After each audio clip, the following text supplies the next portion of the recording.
আমাদের এই কিতাবের 14তম দর্স, উসুলুল ইফতাই ওয়া আদাবুহু। এই কিতাবের আজকের 14তম দর্সে আমাদের গুরুত্বপূর্ণ একটি সবক অনুষ্ঠিত হবে। এই সবকের আজকের শিরোনাম হচ্ছে এবং আলোচ্য বিষয় হচ্ছে আদাবু কিতাবাতিল ফাতওয়া, যেটি ইতিমধ্যে আপনারা হোম স্ক্রিনে দেখতে পাচ্ছেন। আমাদের আজকের আলোচ্য বিষয় হচ্ছে আদাবু কিতাবাতিল ফাতওয়া, অর্থাৎ ফতোয়া লেখার আদব সমূহ। ইতিপূর্বে আলোচনা হয়েছে যে ফতোয়া মৌখিকও দেওয়া যায়, লিখিত আকারেও দেওয়া যায়। যদি কেউ লিখিত দেয় তাহলে সেই ক্ষেত্রে লিখিত ফতোয়া প্রদান করার যে আদাব রয়েছে সেই আদাব গুলোকে ফলো করে ফতোয়া লিখতে হবে। তো আজকের আলোচনার মধ্যে থাকবে ফতোয়া লেখার ক্ষেত্রে আমাদেরকে কোন কোন নিয়মগুলো মানতে হবে। এবং আজকে দার্সটি খুবই গুরুত্বপূর্ণ দার্স। আরো গুরুত্বপূর্ণ এই জন্যে কারণ আজকের দার্সটি হচ্ছে আমাদের সামনে পরীক্ষার সাজেশন ভুক্ত। এই জন্য আমি বলবো যে আজকের দার্সটি, তো ইনশাল্লাহ শুরু করতে যাচ্ছি। তো বলতেছিলাম আজকের আমাদের আলোচ্য বিষয় হচ্ছে আদাবু কিতাবাতিল ফাতওয়া, ফতোয়া লেখার নিয়ম সমূহ, ফতোয়া লেখার আদব সমূহ। তাহলে আমরা সরাসরি ইবারতের দিকে যাচ্ছি ইনশাআল্লাহ। এখানে মুসান্নিফ আলাইহির রাহমা ফতোয়া লেখার 6টি উল্লেখ করেছেন। লেখার 6টি আদব নিয়ে আলোচনা করব। এর মধ্যে সর্বপ্রথম যে আদব সেটি হচ্ছে ইয়ামবাগি লিল মুফতি, মুফতির জন্য উচিত আইয়াজতাহিদা ফি তাহসিনি খাত্তিহি ফি কিতাবাতিল ফাতওয়া। ফতোয়া লেখার 1 নম্বর আদব হচ্ছে মুসান্নিফ আলাইহির রাহমা 1 নম্বরে উল্লেখ করেছেন ইয়ামবাগি লিল মুফতি, মুফতির জন্য উচিত আইয়াজতাহিদা ফি তাহসিনি খাত্তিহি, যে মুফতি সাহেব তিনি তিনার লেখা সুন্দর করার ক্ষেত্রে তিনি প্রচেষ্টা করবেন। ফি কিতাবাতিল ফাতওয়া, ফতোয়া লেখার ক্ষেত্রে মানে হচ্ছে যখন আপনি ফতোয়া লিখবেন, ফতোয়া লেখার ক্ষেত্রে আপ্রাণ চেষ্টা করতে হবে, এরকম আপ্রাণ চেষ্টা চালিয়ে যেতে হবে যাতে করে আপনার লেখাটা সর্বোচ্চ মানের সুন্দর হয়।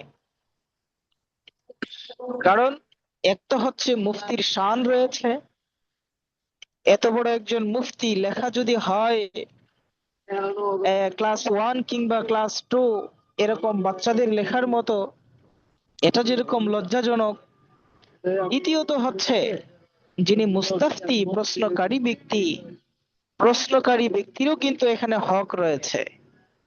তিনি এটাকে যাতে সুন্দর করে বুঝেন, সুন্দর করে দেখতে পারেন, সবকিছু মিলিয়ে 1 নম্বর আদব হচ্ছে ইয়ামবাগি লিল মুফতি, মুফতির জন্য উচিত আইয়াজতাহিদা ফি তাহসিনি খাত্তিহি, তিনি লেখা সুন্দর করার চেষ্টা করবেন ফি কিতাবাতিল ফাতওয়া, ফতোয়া লেখার ক্ষেত্রে।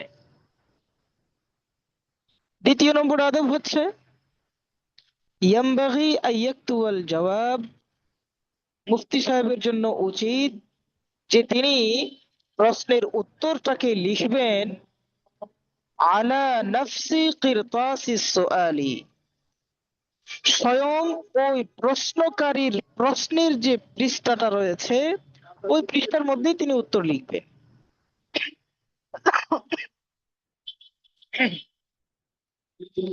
এখানে বোঝার ব্যাপার হচ্ছে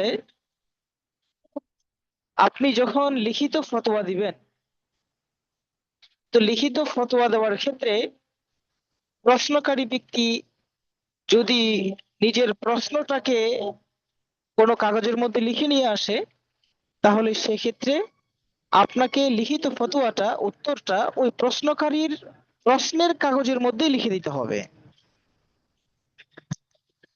আর যদি সে কাগজের মধ্যে লিখে নিয়ে না আসে, আপনার কাছে মৌখিকভাবে নিয়ে এসেছে কিন্তু তার লিখিত ফতোয়া দরকার, তাহলে সেক্ষেত্রে তার বর্ণনা শুনে তার উপস্থিতিতে আপনি একটি কাগজের মধ্যে আগে হচ্ছে প্রশ্নটা লিখতে হবে, এরপরে ওই প্রশ্নের নিচে ফতোয়া লিখতে হবে। তো এখানে দ্বিতীয় নম্বর যে আদবটি বর্ণনা করা হলো যে ইয়ামবাগি আন ইয়াকতুবাল জাওয়াবা আলা নফসি কিরতাসিস সুআল, মুফতি সাহেবের জন্য উচিত যে তিনি প্রশ্নের উত্তরটাকে, ফতোয়াটাকে স্বয়ং প্রশ্নের কাগজের মধ্যেই লিখবেন। এখন যদি মুস্তাফতি ব্যক্তির কাগজ যদি ছোট হয়, তাহলে সেক্ষেত্রে এর মধ্যে কাগজ যুক্ত করা যাবে, কোনো সমস্যা নেই, কিন্তু যদি জায়গা থাকে তাহলে সেটার মধ্যেই লিখতে হবে। এটার একটা গুরুত্ব রয়েছে এই জন্যে, কারণ হতে পারে আপনি যে প্রশ্ন দেখে উত্তর দিয়েছেন, সে পরবর্তীতে যদি কাগজ আলাদা হয় উত্তরের কাগজটি, তাহলে সেক্ষেত্রে সে আপনার উত্তরটিকে, মুস্তাফতি ব্যক্তি আপনার উত্তরটিকে ঠিক রাখবে, কিন্তু প্রশ্নকে হয়তো সে পাল্টে ফেলতে পারে। এই জন্য মুস্তাফতি ব্যক্তি যাতে প্রশ্নটাকে না পাল্টাতে পারে, এই জন্য ওই তার প্রশ্নের যে কাগজ রয়েছে সেই কাগজের মধ্যে ফতোয়া দেওয়া। তাহলে দ্বিতীয় নম্বর আদবটা আমরা জানতে পারলাম, আইয়াকতুবাল জাওয়াব আলা নাফসি কিরতাসিস সুআল, যে ফতোয়াটা দিতে হবে ওই প্রশ্নকারী ব্যক্তির যে কাগজ রয়েছে সেই প্রশ্নের কাগজের মধ্যে উত্তরটাকে লিখে দিতে হবে। তৃতীয় নম্বর আদব হচ্ছে ইয়াবদাউ কিতাবাতা ফাতওয়াহু বিবিসমিল্লাহির রহমানির রহিম। মুফতি যখন প্রশ্নকারী ব্যক্তির প্রশ্নের উত্তর দিবেন লিখিত আকারে, অর্থাৎ মুস্তাফতি ব্যক্তি যখন লিখিত আকারে ফতোয়া দিবেন, ওই ফতোয়াটা লেখা শুরু করবেন বিসমিল্লাহির রহমানির রহিম দ্বারা, ওয়াল হামদি ওয়াস সালাতি, এবং আল্লাহ পাকের তাহমিদ এবং সালাতুর রাসূল দ্বারা ফতোয়া লেখা শুরু করতে হবে। অর্থাৎ সে মুফতি সাহেব যখন উত্তর লেখা শুরু করবেন, তখন সেক্ষেত্রে সর্বপ্রথম তিনি কাগজের মধ্যে লিখবেন বিসমিল্লাহির রহমানির রহিম, আলহামদুলিল্লাহি রাব্বিল আলামিন, ওয়াসসালাতু ওয়াসসালামু আলা আশরাফিল আম্বিয়া ওয়াল মুরসালিন। এটা লেখার পরে তিনি ওনার যে মূল উত্তর রয়েছে সেই উত্তরটি লেখা শুরু করবেন। তাহলে এই পৃষ্ঠার মধ্যে আমরা তিনটি আদব সম্পর্কে জানতে পারলাম। এক নম্বর আদব হচ্ছে যে মুফতি সাহেব যথাসম্ভব ফতোয়াটাকে সুন্দর হস্তাক্ষরে লিখতে হবে, অর্থাৎ হাতের লেখা যাতে সুন্দর হয়।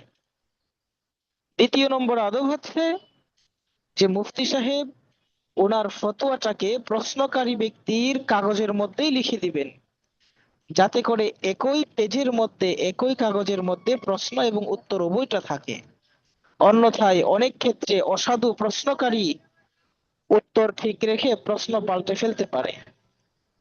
আর তৃতীয় নম্বর আদব হচ্ছে যে মুফতি সাহেব যখন ফতোয়া লিখবেন, ফতোয়ার শুরুতে তিনি বিসমিল্লাহির রহমানির রহিম এবং আল্লাহ পাকের প্রশংসা, রাসূল পাকের উপর সালাত ও সালাম দ্বারা তিনি ফতোয়াটাকে শুরু করবেন।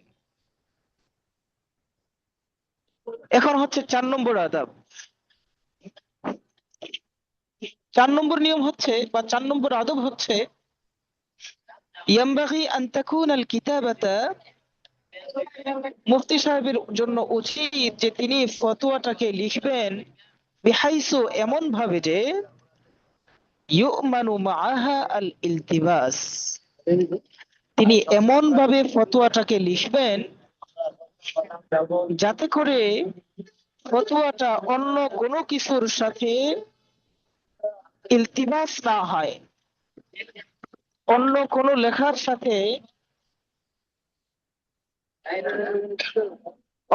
লেখার সাথে যাতে সংমিশ্রণ না হয়, কিংবা অন্য কোনো লেখার সাথে যাতে সামঞ্জস্য যুক্ত না হয়ে যায়।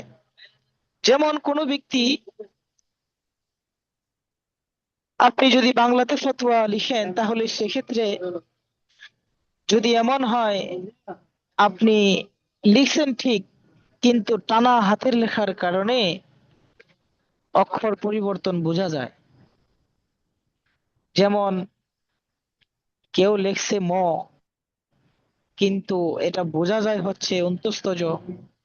কেউ লিখছে বুরুকাত জ, কিন্তু এটা দেখতে বোঝা যায় হচ্ছে নিয়র মতো।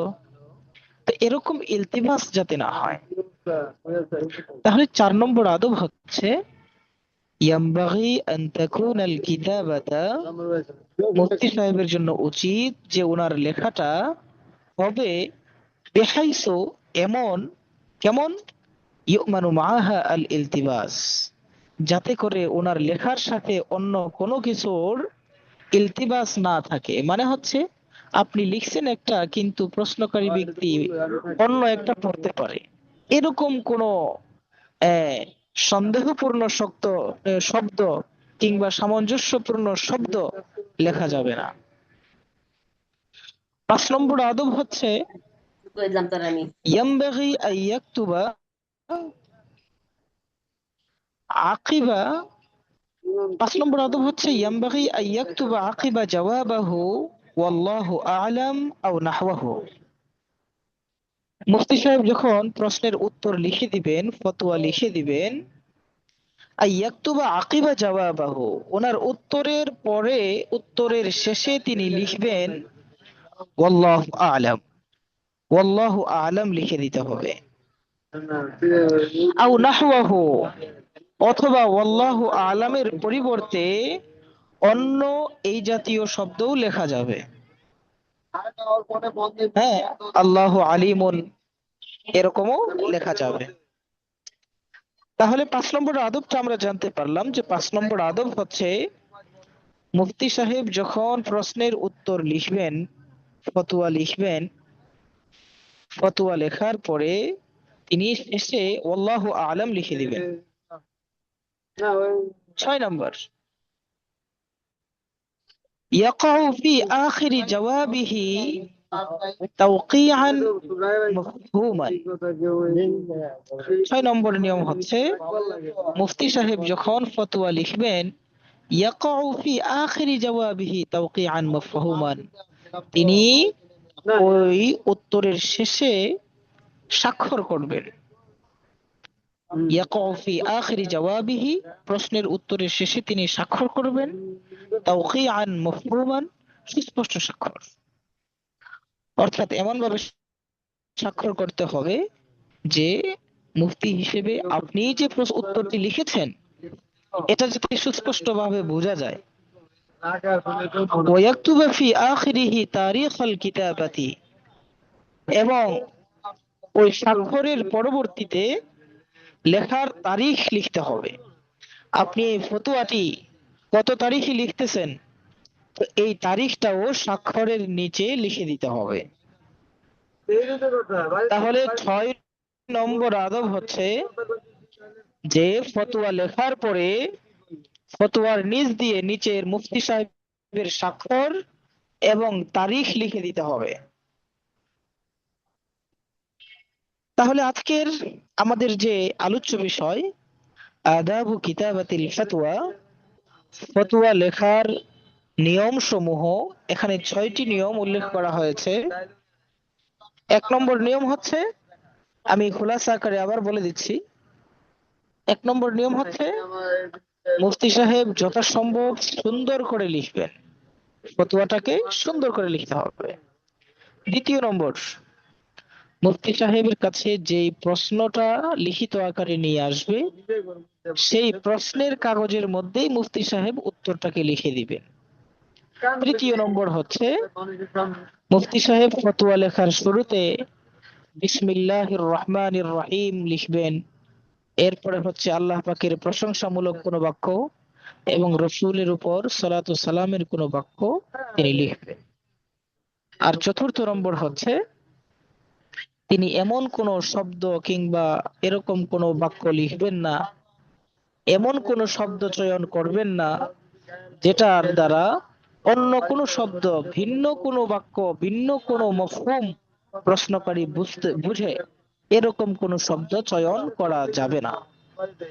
5 নম্বর হচ্ছে মুফতি সাহেব প্রশ্নের উত্তর লেখার পরে, ফতোয়া দেওয়ার পরে ওনার ফতোয়ার নিচে তিনি ওয়াল্লাহু আলাম লিখে দিবেন। অর্থাৎ তিনি সঠিক উত্তরই তো দিয়েছেন, তো সঠিক উত্তর দেওয়ার পরেই, কারণ বেঠিক উত্তর তো দেওয়াই যাবে না, সঠিক উত্তর দেওয়ার পরেই এখানে এর পরেও আল্লাহ পাকের ইলম, ওনার যে অসীম জ্ঞান গরিমা রয়েছে এবং আমাদের জ্ঞান যে ওই তুলনায় শূন্য, এটাকে এখানে ফুটিয়ে তোলা, আল্লাহু আলাম লিখে দেওয়া। 6 নম্বর হচ্ছে ফতোয়ার নিচে মুফতি সাহেব ওনার নিজের স্বাক্ষর, ওনার নিজের স্বাক্ষর এবং তারিখ দিয়ে দিবেন। তাহলে এই ছিল 6টি আদব। এই 6টি আদব সংক্ষিপ্ত আকারে উপস্থাপন করা হলো এবং কিতাবের মধ্যে যেভাবে রয়েছে সেভাবেই উপস্থাপন করা হলো এবং আজকের ক্লাস সংক্ষেপে শেষ করা হলো। আরেকটি কারণ হচ্ছে যে আজকের ক্লাসটি হচ্ছে, এটি হচ্ছে সাজেশন ভুক্ত, এই জন্য আশা করি আপনারা সময় নিয়ে পরস্পর মুজাকারা করবেন, কিতাব সামনে রেখে আপনারা আরো পড়বেন এবং প্র্যাকটিস করবেন। আমি যে সাজেশন দিব সেই সাজেশনের মধ্যেও আজকের পাঠটা থাকবে, এই জন্য আশা করি আপনারা গুরুত্বের সাথে আজকের সবকটি ইনশাআল্লাহ পড়বেন। আসসালামু আলাইকুম ওয়া রাহমাতুল্লাহ। ওয়ালাইকুম আসসালাম ওয়া রাহমাতুল্লাহি ওয়া বারাকাতুহু।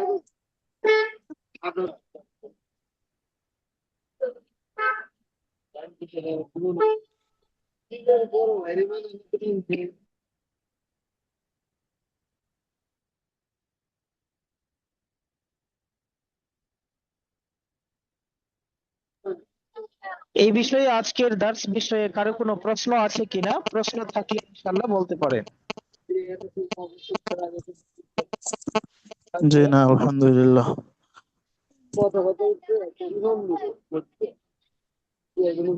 এবং আওয়াজ ক্লিয়ার ছিল কিনা, আহ, আপনারা সবাই বুঝতে পেরেছেন কিনা, অথবা এই বিষয়ে আপনাদের কোনো প্রশ্ন আছে কিনা, এটা আপনারা কিভাবে লিখতে হবে ধরন সম্পর্কে জানতে চাচ্ছেন কিনা, কারো কোনো কিছু জানার থাকলে ইনশাআল্লাহ বলতে পারেন। উস্তাদ, যে পরীক্ষার যে সাজেশন, এটা খুব জি ইনশাআল্লাহ। দ্রুত দিয়ে দিলে এটা জি আমরা একটু। ইনশাআল্লাহ আজকে রাতের মধ্যেই উসুলুল ইফতাই ওয়া আদাবুহু এই কিতাবের শর্ট সাজেশন গ্রুপের মধ্যে দেওয়া হবে। জি জি, ইনশাল্লাহ। আচ্ছা, উত্তর লেখা থাকবে এখানে নাকি শুধু প্রশ্ন আকারে? জি, শুধু প্রশ্ন দেওয়া থাকবে এবং সেই প্রশ্নের উত্তরগুলো আমরা যে জি পিডিএফ সরবরাহ করেছি সেই পিডিএফ এর মধ্যে উত্তর তো আছেই। জি জি উস্তাদ। জি, আসসালামু আলাইকুম। সকলে ভালো থাকবেন, মুজাকারা করবেন, ইলম ও হিলিমের সাথে থাকেন। আসসালামু আলাইকুম ওয়া রাহমাতুল্লাহি ওয়া বারাকাতুহু। ওয়ালাইকুম আসসালাম। ওয়ালাইকুম আসসালাম ওয়া রাহমাতুল্লাহি ওয়া বারাকাতুহু।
এখন কি ক্লাস হবে না?